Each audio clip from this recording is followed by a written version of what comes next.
जय हिंद आप सभी को। आप सभी का हमारे YouTube चैनल पर बहुत बहुत स्वागत है। पिछली क्लास में हम व्यंजन संधि पढ़ रहे थे और व्यंजन सारण हमको देखना है, तीसरा नियम देखना है। 2 नियम हम लोगों ने देख लिया था, तो हमारा तीसरा नियम है। तीसरा नियम क्या है उसको भी देखते हैं। हमारा तीसरा नियम है कि यदि ता वर्ग के साथ चा वर्ग का योग होता है तो चा हो जाएगा, और यदि ता वर्ग के साथ शकार का योग होता है तो टा हो जाता है। अब कैसे होता है उसका जरा नियम के साथ उसका उदाहरण भी देखेंगे। यदि ता वर्ग का चा वर्ग से योग होता है, से योग होता है तो क्या हो जाता है? चा होता है, या चा वर्ग बोल सकते हैं कि चा वर्ग होता है या चा होता है। वैसे मेरे ख्याल से चा ज्यादा सही है। तथा शकार ता वर्ग का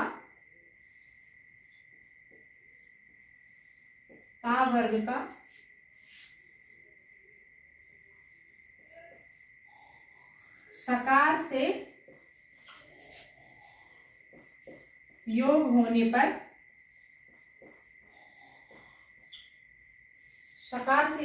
पर क्या होता है? ता हो जाता है।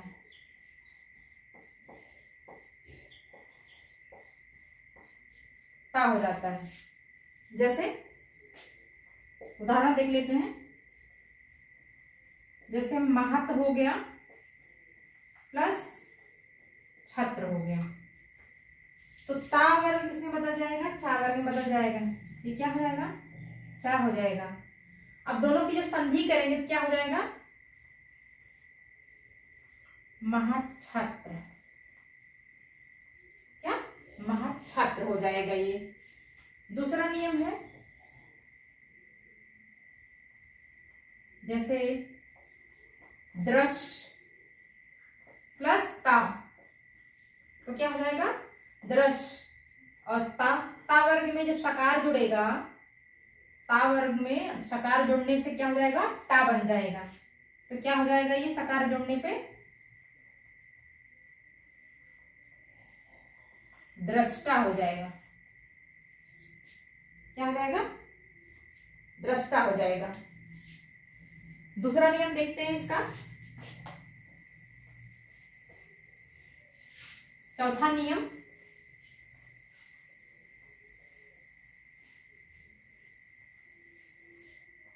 चौथा नियम है कि यदि ह्रस्व स्वर और दीर्घ स्वर के पहले अगर ह्रस्व स्वर और दीर्घ स्वर के बाद छा आता है तो छा के पहले चा लग जाएगा। जैसे नियम 4,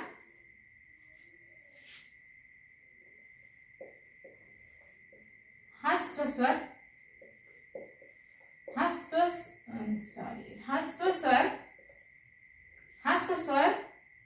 या दीर्घ स्वर, ह्रस्व स्वर या दीर्घ स्वर के बाद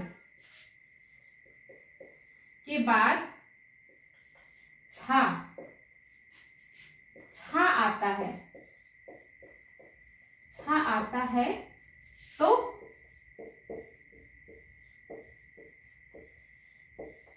उसके पहले क्या लग जाएगा? उसके पहले चा लग जाएगा। क्या लग जाएगा? चा लग जाता है।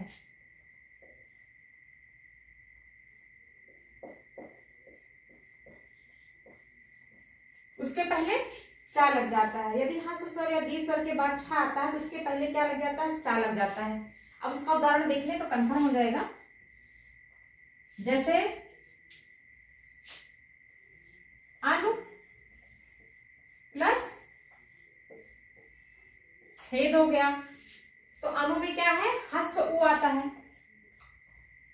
और ये छेद हो गया। इसके पहले क्या लग जाएगा, चा लग जाएगा। इन दोनों के बीच में क्या लग जाएगा, चा लग जाएगा। तो क्या हो जाएगा, अनुच्छेद।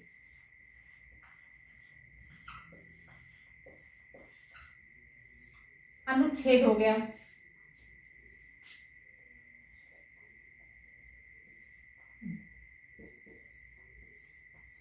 अनुच्छेद हो गया। दूसरा जरा देखते हैं, परि प्लस छेदन।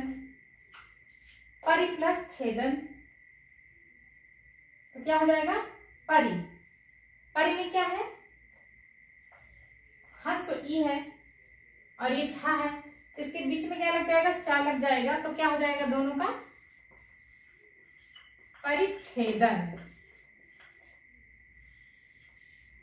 दोनों के लिए क्या कहेंगे, परिच्छेदन हो जाएगा।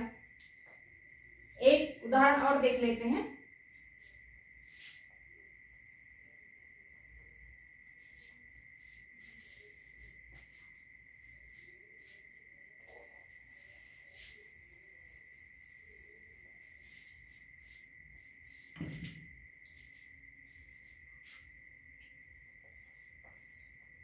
तीसरा उदाहरण, जैसे शाला,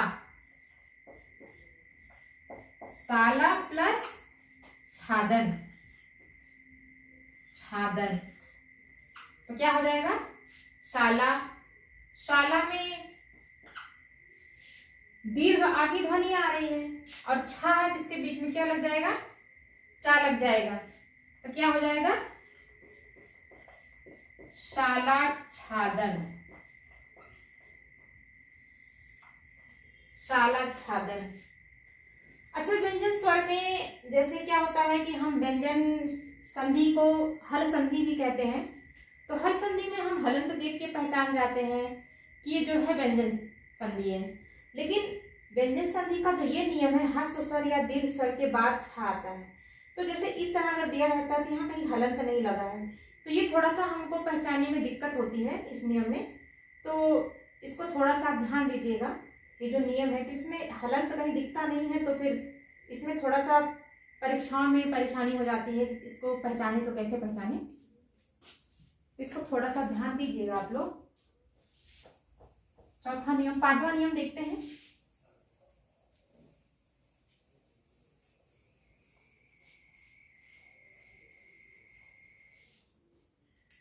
हमारा पांचवा नियम है,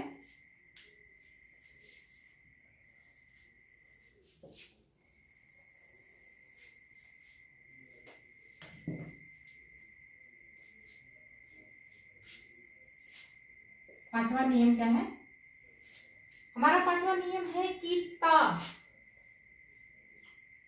ता या दा, दा के बाद, ता या दा के बाद चा या फा आता है। हाँ, चा या फा आता है। चा या फा आता है। फा आता है तो क्या हो जाता है, चा हो जाता है। चा हो जाता है। और जा या झा आता है। झा आता है तो क्या हो जाता है, जा हो जाता है। और टा या ठा आता है, क्या टा या ठा आता है, क्या होता है, टा हो जाता है। और डा या ढा आता है, डा या ढा आता है तो क्या हो जाता है, डा हो जाता है। और ला आता है तो क्या हो जाता है,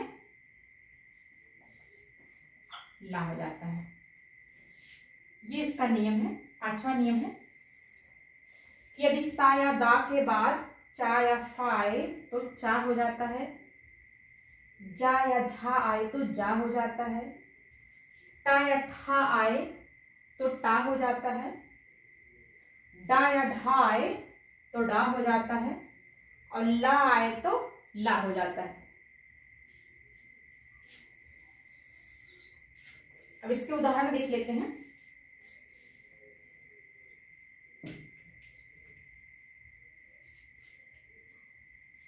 जैसे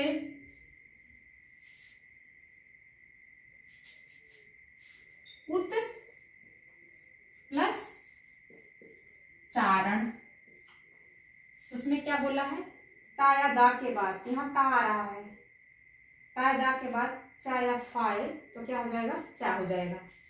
तो क्या आ रहा है इसके बाद, चा आ रहा है। दोनों की संधि करेंगे तो ताया के बाद चा या फा आएगा तो क्या बदल जाएगा, चा में बदल जाएगा। ये चा में बदल जाएगा, दोनों की संधि करेंगे तो क्या हो जाएगा, उच्चारण, उच्चारण हो जाएगा। दूसरा जैसे सत प्लस जन, अब क्या बोल रहा है, जा या फा आए तो जा हो जाएगा, ता या दा के बाद जा या फा आए तो क्या हो जाएगा, जा हो जाएगा। तो ता जो है किसमें बदल जाएगा, इसमें जा में। तो जब जा में बदल जाएगा तो दोनों की संधि करेंगे क्या हो जाएगा, ये सज्जन। क्या हो गया, सज्जन हो गया।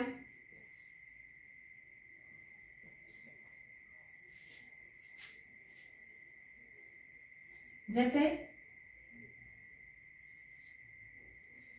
उड प्लस डयन, क्या हो गया, उड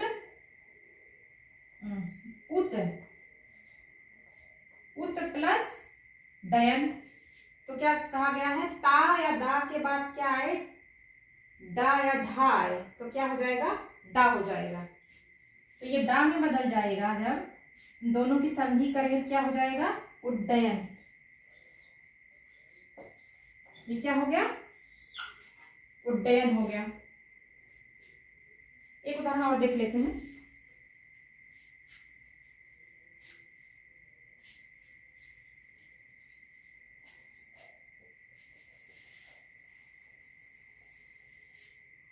जैसे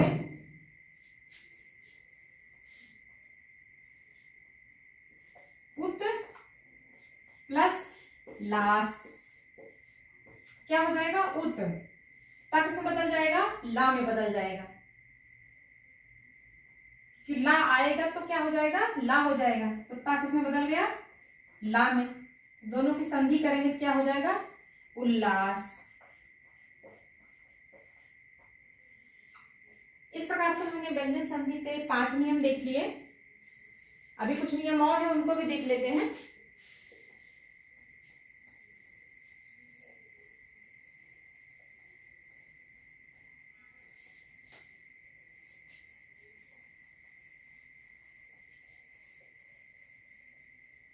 छठवां नियम कहता है कि यदि मां के बाद कोई स्पर्श व्यंजन आता है तो मां जो होता है वो अनुस्वार में बदल जाता है और बाद वाला जो वर्ण है वो अपने वर्ग के पंचम वर्ण में बदल जाता है, या बाद वाला वर्ण पंचम वर्ण में बदल जाता है। छठवां वाला नियम क्या है, मां के बाद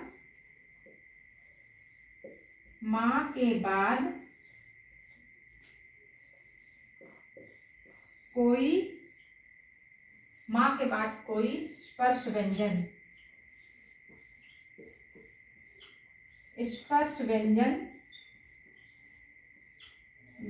आता है तो मां अनुस्वार में बदल जाता है। क्या हो जाता है, मां अनुस्वार में बदल जाता है, अनुस्वार में बदल जाता है।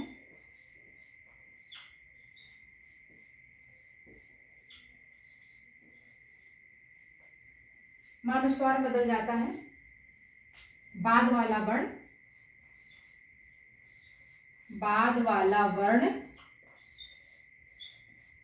क्या जाता है, बाद वाला वर्ण अपने वर्ग के, अपने वर्ग के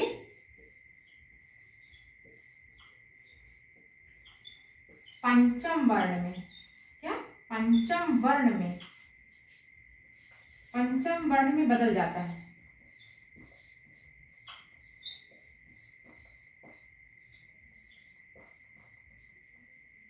अपने वर्ग के पंचम वर्ण में बदल जाता है। उदाहरण देखते हैं, जैसे अहम, अहम प्लस कार, तो मां अनुस्वार हो गया, और कार जब दोनों को जोड़ेंगे तो हमें का वर्ग के पंचम वर्ण की ध्वनि उसमें आती है। जैसे अहंकार, अहम अंगाकार, अंगा का जो है वो स्पष्ट व्यंजन की ध्वनि आ रही है अंगा, तो इसमें अहम माँ जो है वो अनुस्वार बदल गया, और का जो है अपने वर्ण के पंचम वर्ण में माँ की ध्वनि, अंगा की ध्वनि आ रही है। दूसरा नियम, दूसरा देखते हैं, जैसे सम प्लस गम, तो क्या हो जाएगा, मां अनुस्वार बदल जाएगा, तो क्या हो जाएगा, संगम। इसमें भी आप देखिए संगम, मतलब कि का वर्ग का पंचम वर्ण की ध्वनि इसमें भी आ रही है, मां अनुस्वार बदल गया और का वर्ग के पंचम वर्ण की जो है ध्वनि अंगा की ध्वनि आ रही है। तीसरा है किम, किम प्लस चित, क्या किम प्लस चित, क्या हो जाएगा, मां किसमें बदल जाएगा, अनुस्वार में, तो इसका क्या हो जाएगा, किंचित हो जाएगा, क्या किंचित, किंचित हो गया। इस प्रकार से हमने व्यंजन संधि के 6 नियम देख लिए। एक नियम और बचा है, इसको भी देख लेते हैं।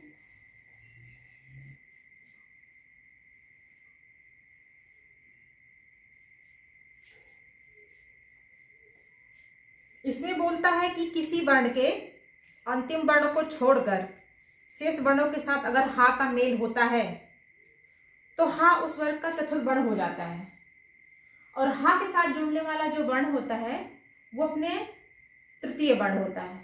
हा के साथ जुड़ने वाला जो वर्ण है वो तृतीय वर्ण होता है।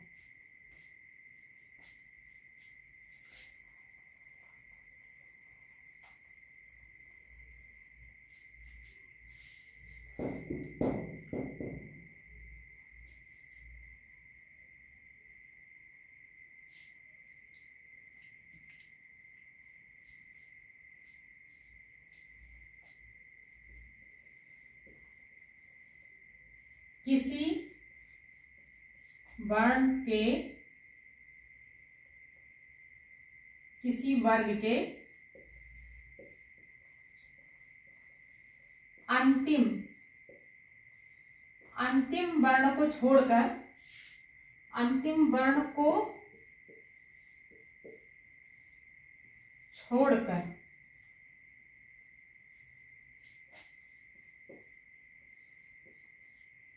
शेष वर्ण,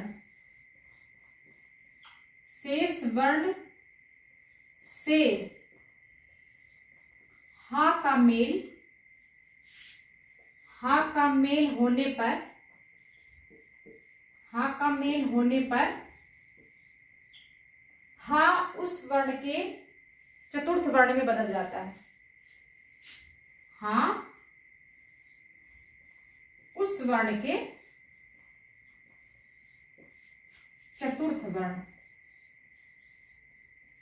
उस वर्ण के कौन से वर्ण में, चतुर्थ वर्ण में बदल जाता है।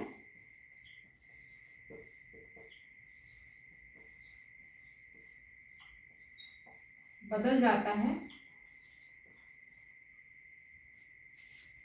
तथा, तथा हा के साथ, हा के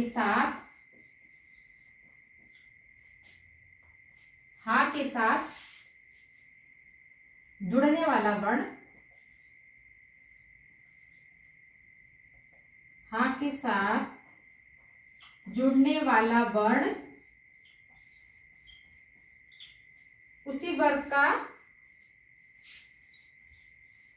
उस वर्ग का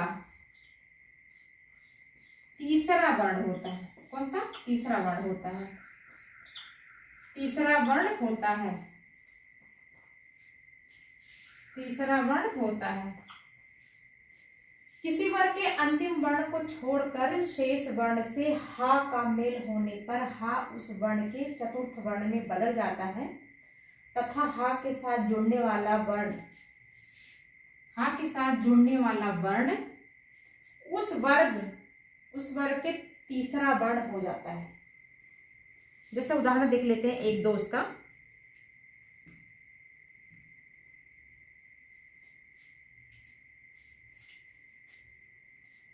जैसे